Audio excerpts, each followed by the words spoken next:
राम राम प्यारो, आप सभी को मेरा प्यार भरा नमस्कार। आज का दिन शुभ और मंगलमय हो। जय श्री राम, जय जगन्नाथ, जय श्री कृष्ण, हर हर महादेव। जगतर नाथ महाबाहु श्री जगन्नाथ माँ लक्ष्मी को श्रीचरण तले अधमर कोटि कोटि प्रणाम। वर्तमान है कलिर समय।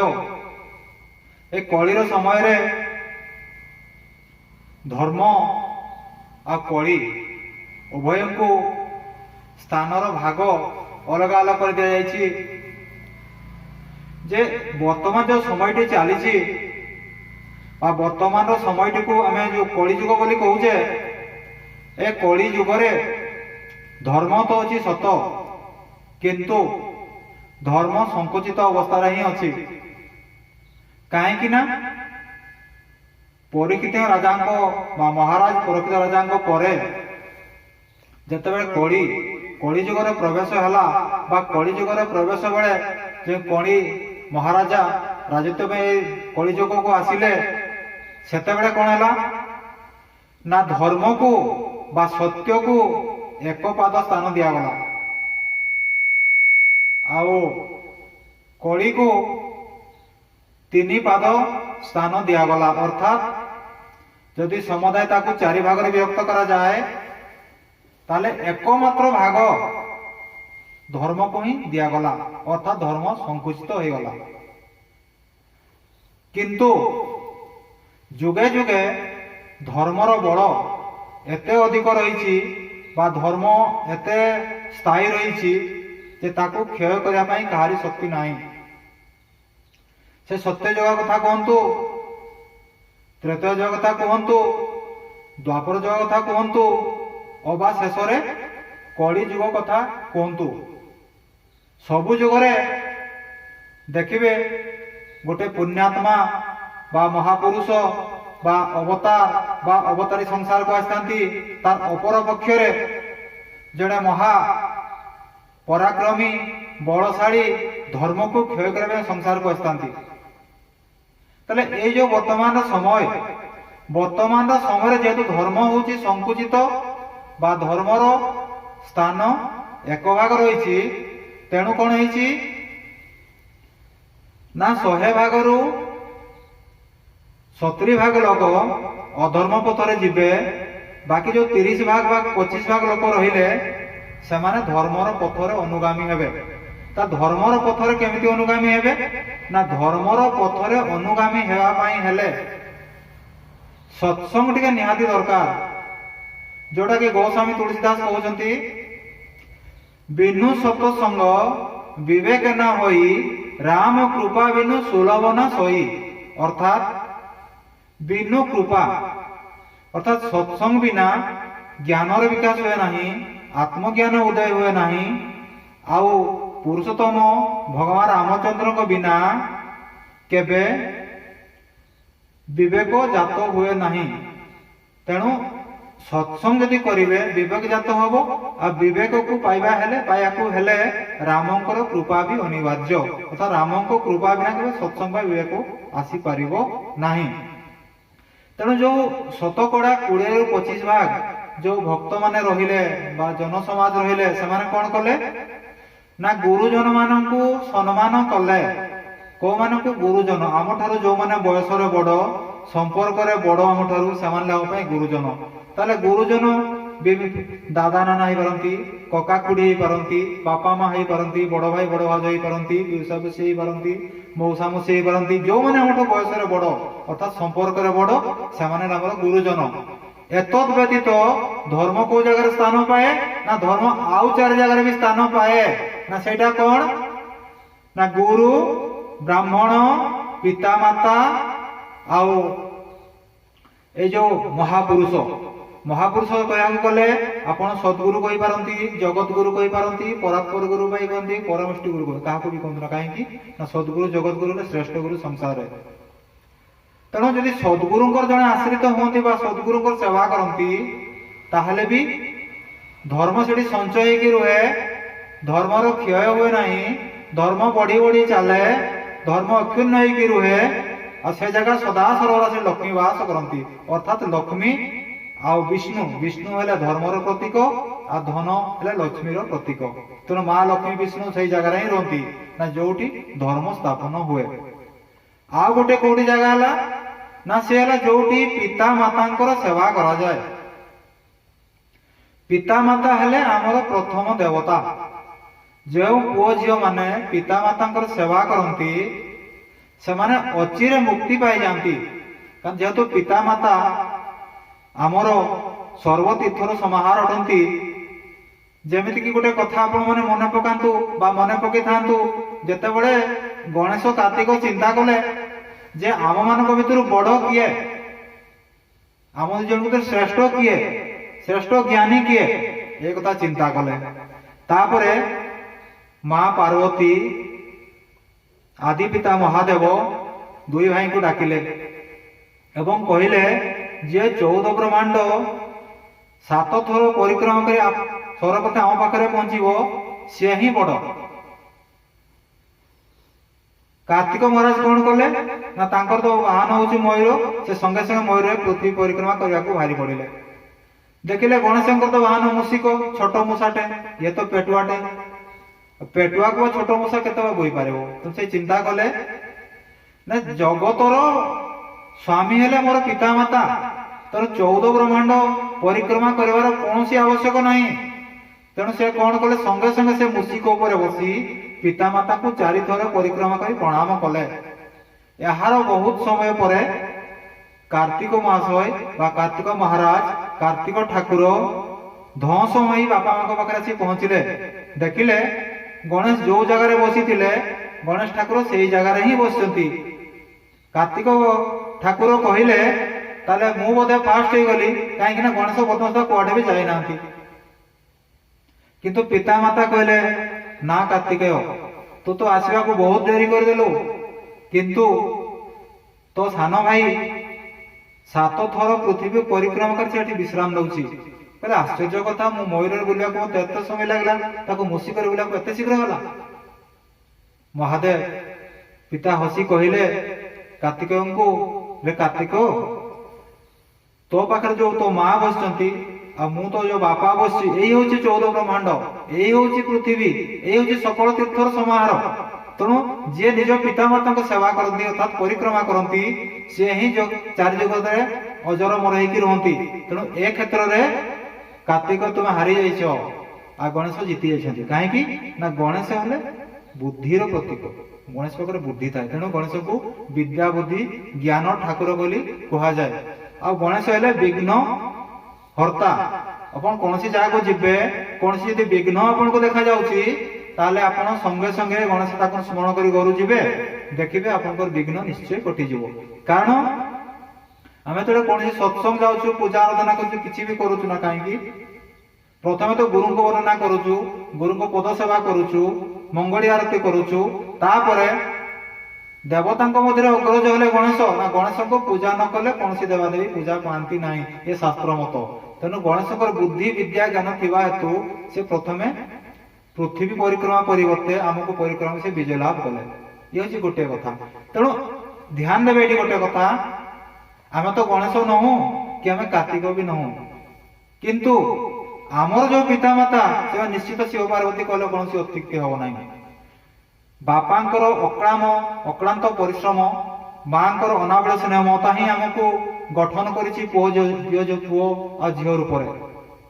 ତେଣୁ ବାପା ମାଙ୍କର ସେ ପଞ୍ଚ ମହାଭୂତରୁ ଆମର ସୃଷ୍ଟି ହେଇଛି। ବାପା ମାଙ୍କର ହାଡ଼ ମାଂସ ରକ୍ତରୁ ଆମର ସୃଷ୍ଟି ହେଇଛି। ତେଣୁ ପିତାମାତା ହେଲେ ଆମ ପାଇଁ ସବୁ କିଛି। ତେଣୁ ଏଇ ଜାଗାରେ ଦେଖନ୍ତୁ, ଯଦି ଆପଣ ପିତାମାତାଙ୍କ ସେବା କରୁଛନ୍ତି, ପିତାମାତାଙ୍କର ଆଜ୍ଞାକୁ ଆପଣ ପାଳନ କରୁଛନ୍ତି, ତାହେଲେ ନିଶ୍ଚିତ ବିଶ୍ୱ ବିଜୟୀ ହେବେ, ଏଥିରେ କୌଣସି ସନ୍ଦେହ ନାହିଁ। ଆଉ ଗୋଟେ ହେଲା କଣ ନା ବ୍ରାହ୍ମଣ। ନା ବ୍ରାହ୍ମଣ କଣ, ଆମ ଯୋଉ 4ଟି ଜାତି ରହିଛି ସବୁଠୁ ଶ୍ରେଷ୍ଠ ଜାତି କହିଲେ ବ୍ରାହ୍ମଣ ବା ବିପ୍ରକୁ ହିଁ ବୁଝାଏ। ବ୍ରାହ୍ମଣଙ୍କୁ ବ୍ରହ୍ମ ସ୍ୱରୂପ ବୋଲି କୁହାଯାଏ। ଅର୍ଥାତ ବ୍ରହ୍ମାଙ୍କର ବା ବିଷ୍ଣୁଙ୍କର ଯଦି କିଛି ଗୋଟେ ସ୍ୱରୂପ ଥାଏ ବୋଲି ଆପଣ ଜାଣିବା ପାଇଁ ଚାହୁଁଛନ୍ତି, ତାହେଲେ ସିଏ ହେଲେ ଜଣେ ବ୍ରାହ୍ମଣ, ତେଣୁ ଆପଣଙ୍କ ଯଦି ବ୍ରାହ୍ମଣ ଗୋସାଇଙ୍କୁ ସେବା ଆରାଧନା କରୁଛନ୍ତି ତାହେଲେ ସିଧାସଳଖ ଭଗବାନଙ୍କୁ ପୂଜା କରିବା ସହିତ ସମାନ। ତେଣୁ ବ୍ରାହ୍ମଣଙ୍କୁ ସେବା କଲେ ବି ସେଠାରେ କେବେ ବି କଳି ପ୍ରବେଶ କରିପାରିବେ ନାହିଁ। କାହିଁକି ନା ବ୍ରାହ୍ମଣ ହେଲେ ବ୍ରହ୍ମ ସ୍ୱରୂପ, ସ୍ୱୟଂ ବ୍ରହ୍ମ ସ୍ୱରୂପ ବ୍ରାହ୍ମଣ, ଯେହେତୁ ସେଠି କେବେ ବି କଳି ପ୍ରବେଶ କରିପାରିବେ ନାହିଁ। ଆଉ ଗୋଟେ କଥା ଆପଣ ଜାଣିଛନ୍ତି ଯେ ଭଗବାନଙ୍କ ଯୋଉଠି ନାମ ନିଆଯାଉଥାଏ, ଯୋଉଠି ଠାକୁରଙ୍କର ନାମ ନିଆଯାଉଥାଏ ସେଠି କେବେ ବି କଳି ପ୍ରବେଶ କରିପାରନ୍ତି ନାହିଁ।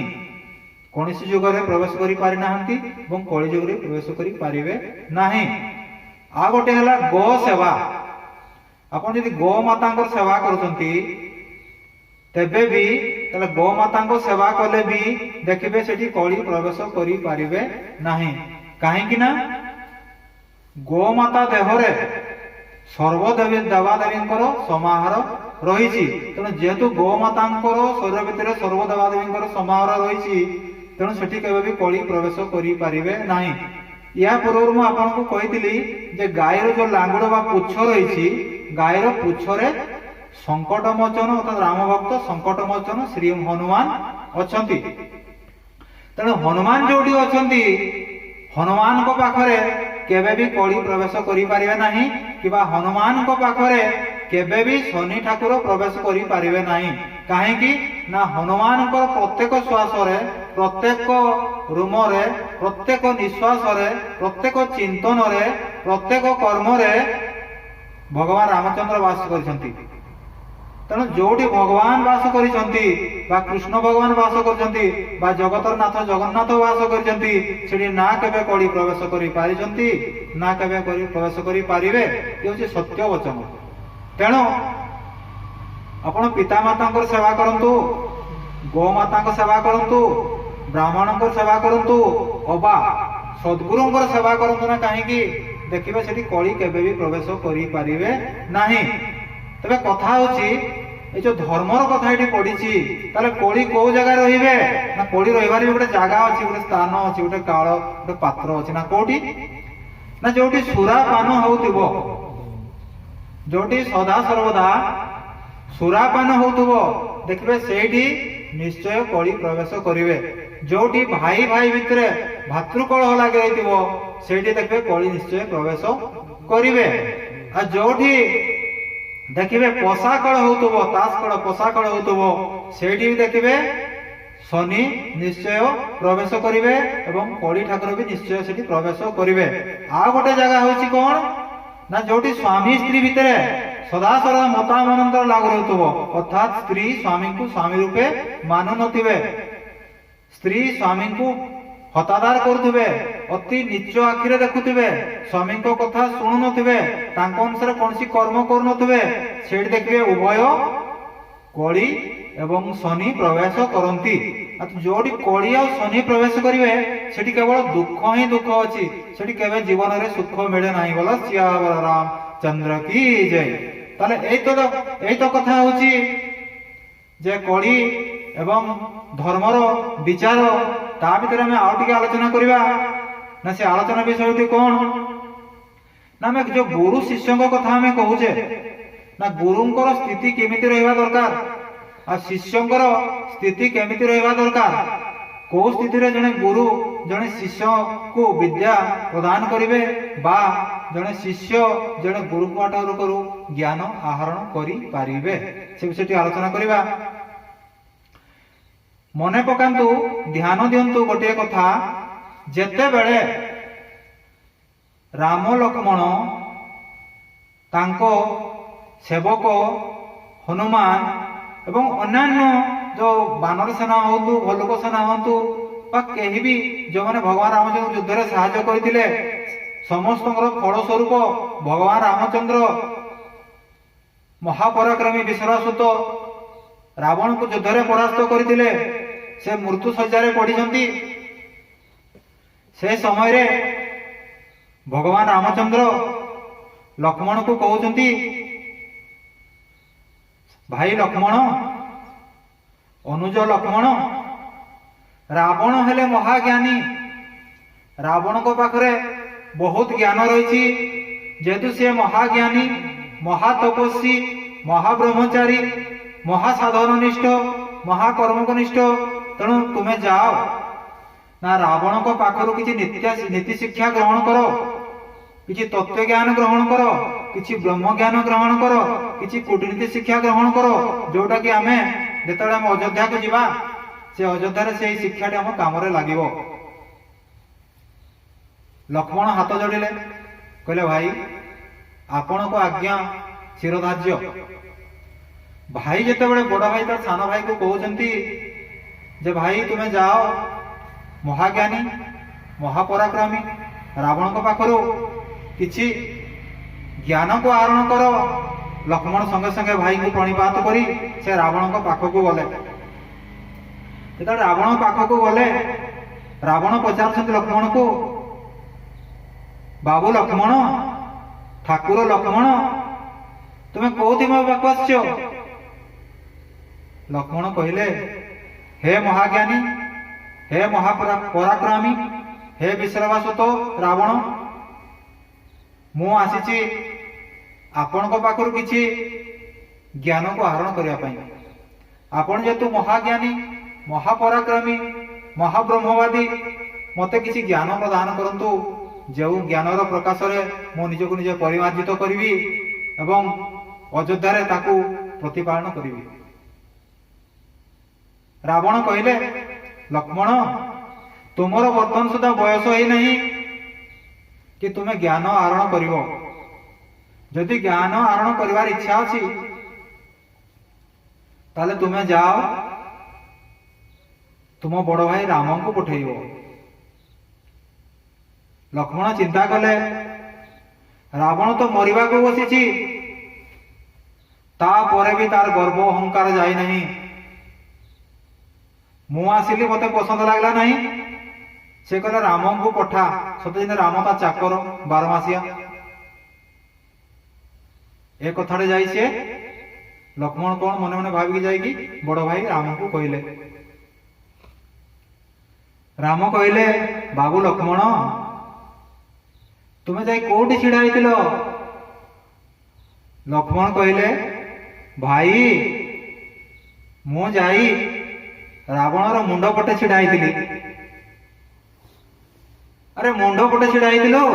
ନା ହଁ ଭାଇ ମୁଣ୍ଡ ପଟେ ଛିଡା ହେଇଥିଲି। ଆଉ କଣ, ତୁଟା ହଉଛି ମହା ଅଜ୍ଞାନୀ, ତୋ ପାଖରେ ଜ୍ଞାନ ନାହିଁ।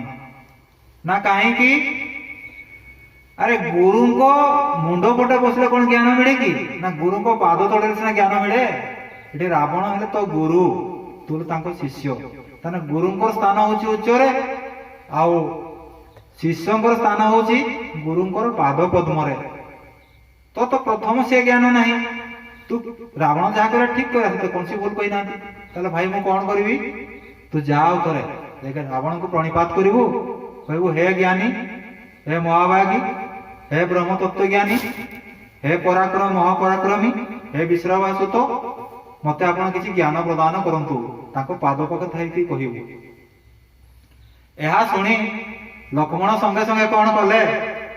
ସେ ପୁନର୍ବାର ଯାଇ ରାବଣଙ୍କ ପାଖରେ ପାଦ ପାଖରେ ଛିଡା ହେଲେ। କହିଲେ, ହେ ମହାଜ୍ଞାନୀ, ହେ ବିଶ୍ରବାନନ୍ଦନ, ମତେ କିଛି ଜ୍ଞାନ ପ୍ରଦାନ କରନ୍ତୁ। କାରଣ ଆପଣ ତ ଅଳ୍ପ ସମୟ ଭିତରେ ସଂସାର ଛାଡି ଚାଲିଯିବେ। ଆପଣଙ୍କ ଜ୍ଞାନ ଆମକୁ କିଛି ପ୍ରଦାନ କରନ୍ତୁ, ସେ ଜ୍ଞାନକୁ ଆମେ କର୍ମରେ ଲଗେଇବୁ। ସାଙ୍ଗେ ସାଙ୍ଗେ ରାବଣ ହସିଦେଲେ। ବାଃ ଲକ୍ଷ୍ମଣ, ଏବେ ତୁ ଠିକ ରାସ୍ତାରେ ପଶିଯାଇଛୁ। ତାପରେ ସେ ବହୁତ କିଛି ନୀତି ଶିକ୍ଷା ଦେଲେ, କୂଟନୀତି ଶିକ୍ଷା ଦେଲେ, ତତ୍ତ୍ୱ ଜ୍ଞାନ ପ୍ରଦାନ କଲେ, ସମାଜ ଜ୍ଞାନ ପ୍ରଦାନ କଲେ, ପୁରୁଷାର୍ଥ ଜ୍ଞାନ ପ୍ରଦାନ କଲେ, ବିଭିନ୍ନ ପ୍ରକାର ଜ୍ଞାନ ସେ ପ୍ରଦାନ କଲେ। ତାହା ଶୁଣି ଲକ୍ଷ୍ମଣ ଚିନ୍ତା କଲେ, ସତରେ ଏ ସଂସାରରେ ଏତେ ଜ୍ଞାନ ଅଛି, ମୁଁ ତ କେବେ ଜାଣିବି ନଥିଲି ଯେ ସଂସାରରେ ଏତେ ଜ୍ଞାନ ଅଛି ବୋଲିକି। ମୁଁ ଭାବୁଥିଲି ମୋ ପାଖରେ ବହୁତ ଜ୍ଞାନ ଅଛି, କିନ୍ତୁ ପରେ ଜାଣିଲି ଆପଣଙ୍କ ପାଖରୁ ଯେ ମୋ ପାଖରେ ଟୋଟାଲ ଜ୍ଞାନ ହିଁ ନାହିଁ, ମୁଁ ଅଜ୍ଞାନୀ। ରାବଣଙ୍କ ପାଖରୁ ଜ୍ଞାନ ପାଇ ଲକ୍ଷ୍ମଣ କୃତକୃତ୍ୟ ହେଲେ ଏବଂ ଲକ୍ଷ୍ମଣ ରାମଙ୍କୁ ପ୍ରଣିପାତ କରି ରାମଙ୍କ ପାଖକୁ ପଳେଇ ଆସିଲେ। ଏଇଠି ଦେଖନ୍ତୁ, ଇଏ ହଉଛି ଗୋଟେ ନୀତି ଶିକ୍ଷା। ନା ବର୍ତ୍ତମାନ ନୀତି ଶିକ୍ଷା କଣ? आमको जो गुरु पंचम श्रेणी पर्यंत पाठ पढ़े आम बड़ है पाइले आम रास्ता प्रणिपात करूना कहीं से पंचम श्रेणी पर्यंत आमको पाठ पढ़े जो कॉलेज जी हमको पाठ पढ़े प्रणिपात कर कहीं सी बड़ दरमा पाँच बड़ उच्च जगार अच्छा मान सम्मान अच्छी से कॉलेज जन प्रोफेसर अध्यापक तेणु सी आगे आने अधिकारी ना नाई सी आपन को पंचम श्रेणी पाठ पढ़े बोली तो तुम्हें जाई अष्टम श्रेणी नवम श्रेणी दशम श्रेणी परीक्षा देल द्वादश श्रेणी जाकि कॉलेज एडमिशन हल बा पाठ पढ़ल तेणु प्रथम जी तुम मूल फाउंडेशन को स्ट्रॉन्ग कर मूलभूत जी मजबूत कर आद्य गुरु बा प्रथम गुरु वो तो समाज रे देखा जाऊनी वर्तमान समाज रे देखा जाउची कोन सी पैसा नतरे पाठ पढ़ुले सी कौन गुरु से ट्यूशन पढ़ुले मते तापस मते ट्यूशन पढ़ुले अरे पैसा नौले मते पढ़ुले मो बापा कौन से कौन फ्री मते पढ़ुले मो बापा पैसा दौले ना आचप सिंगड़ा भी खाई दौले टिफिन फिन हमर गसले खौले चा पिउले बोली से पढ़ुले ना खाली पढ़ुले कि नाई अरे ज्ञान तो ज्ञान जगह अच्छी पैसा तार पैसा जगह अच्छी से जड़े आमको पाठ पढ़ेबे पारिश्रमिक कौन से नेबे नहीं से निहाती नेबे ना ना केमती हम कथा से चलिए केमती बंचे केमती ठीक से रकम ब्राह्मण माने जो ब्राह्मण मान को आशीर्वाद रे संसार परिचालित होउची जो पितामाता को आश्रित रे संसार परिचालित होउची जो गो मातार क्षीर कहतु दही कहतु छेना कहतु तांकर परिश्रा कहतु बा तांकर जो गोबर कहतु जहा माध्यम संसार परिमार्जित होउची बा परिष्कृत होउची धार्मिक कर्म रे हमें से गो माता को भूली गले केमिति हबो आमे कौन करूचे ना चाकरी बाकरी कले वाणिज्य व्यवसाय कले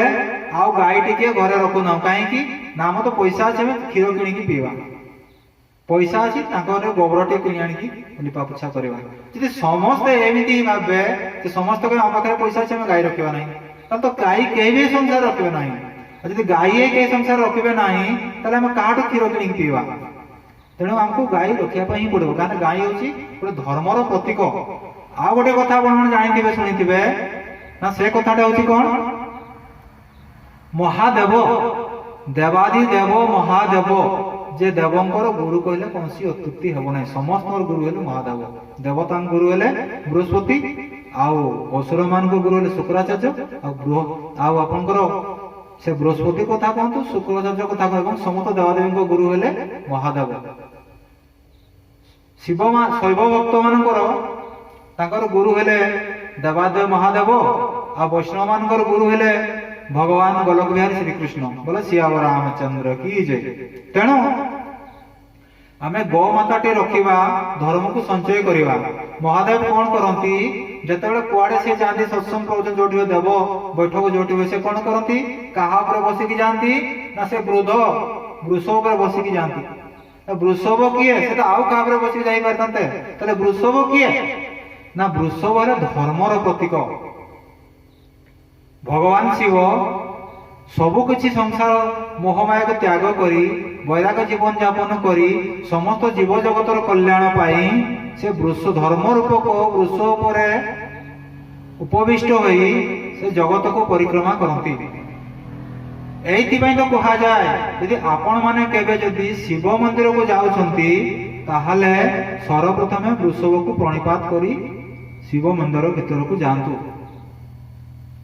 नहले खाली जदि आपण जाई कि शिव को दर्शन करिवे ताहले कौन सी सुफल मिलिबो नाही आउ गोटे कथा जानिथिबे ना महादेव को पाखरे आउ गोटे मंदिर थाए ना से मंदिरटी कौन ना से मंदिरटी अछि मां पार्वती मां पार्वती गोटे स्वतंत्र मंदिर थाए ना कहीं थाए ये कथाटी भी आपण जानिथिबे तथापि टिके मने पके दोछि ना कथाटी कौन थरे मां पार्वती चिंता कले मु थरे भगवान रामचंद्र पाखन को जीवी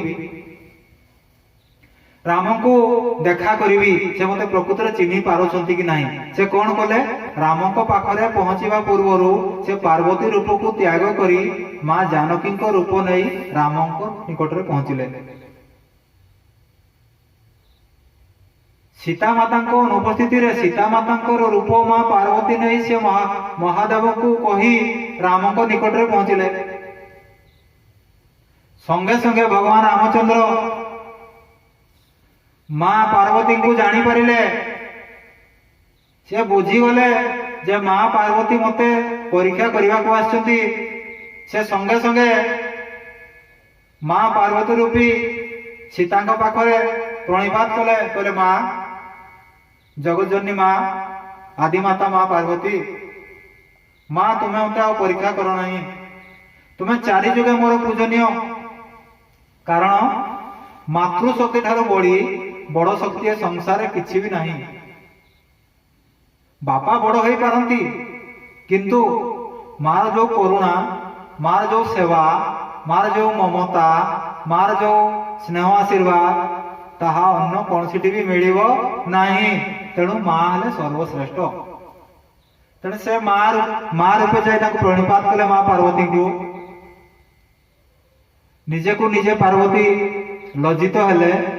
तापरे महादेव पाखरे से कहले जे मु राम पाखक जाइली माँ सीता रूप नहीं, किंतु भगवान रामचंद्र मते चिन्हि पारिले, माँ बोली मते प्रणिपात कले।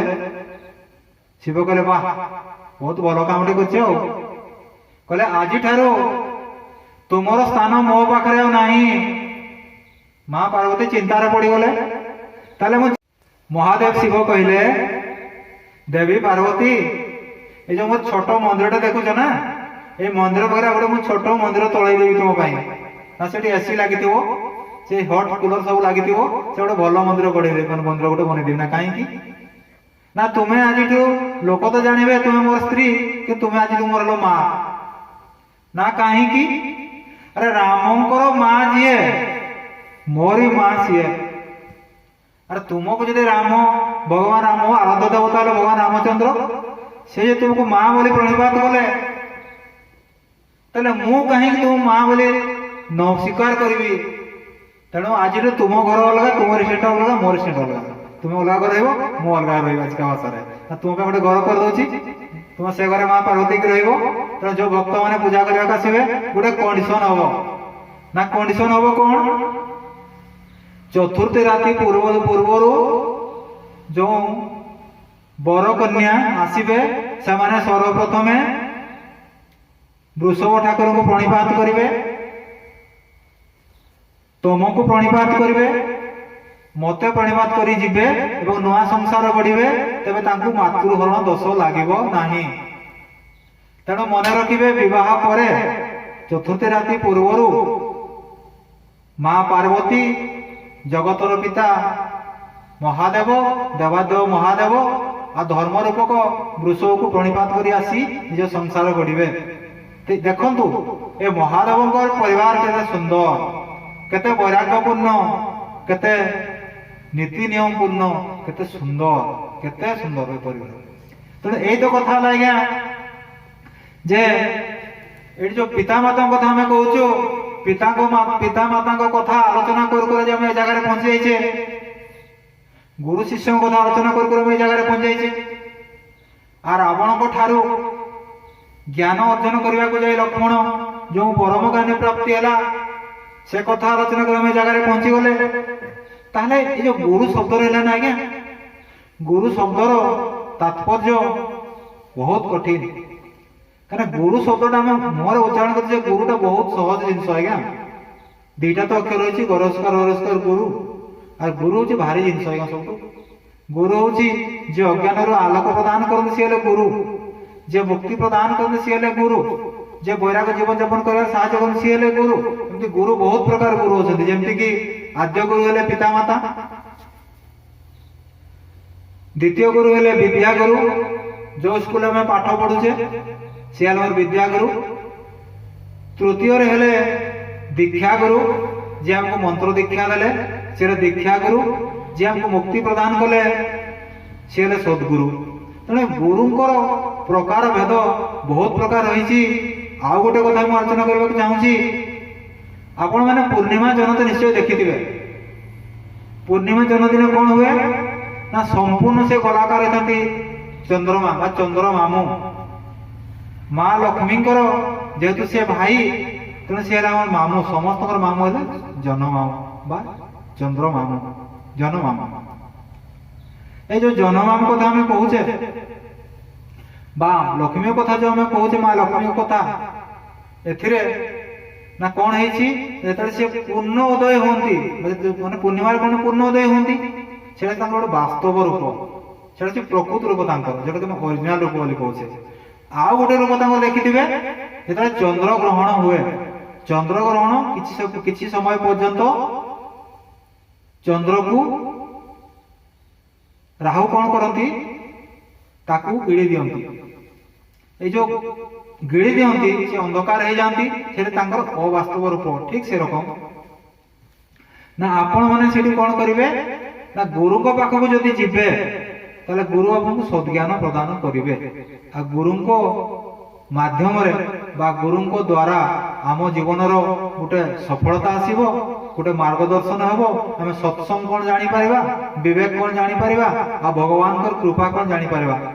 ଇଏ ହଉଛି ଗୋଟେ ଜ୍ଞାନ ବା ଶିକ୍ଷା, ଗୋଟେ ମାର୍ଗ। ତେଣୁ ଏ ରାସ୍ତାରେ ଯଦି ଆମେ ଯିବା ନିଶ୍ଚୟ ଜୀବନଟି ସୁଖମୟ ହବ। ମନୁଷ୍ୟ ଜୀବନ ପାଇବାର ଯୋଉ ଗୋଟେ ପୁରୁଷାର୍ଥ ରହିଛି, ସେ ପୁରୁଷାର୍ଥଟି ସାର୍ଥକ ହବ। ଜୀବନର ସମସ୍ତ ପ୍ରକାର ଦୁଃଖ, ଦୁଶ୍ଚିନ୍ତା, ଦାରିଦ୍ରତା, ମଳିନତା, ଗ୍ଳାନି ବିକାର ସବୁ ଧୀରେ ଧୀରେ ଦୂର ହେଇଯିବ। ବୋଲେ ସିୟାवर ରାମचंद्र की जय, बोले पवन सुत हनुमान की जय। जय श्री राम। हर हर महादेव।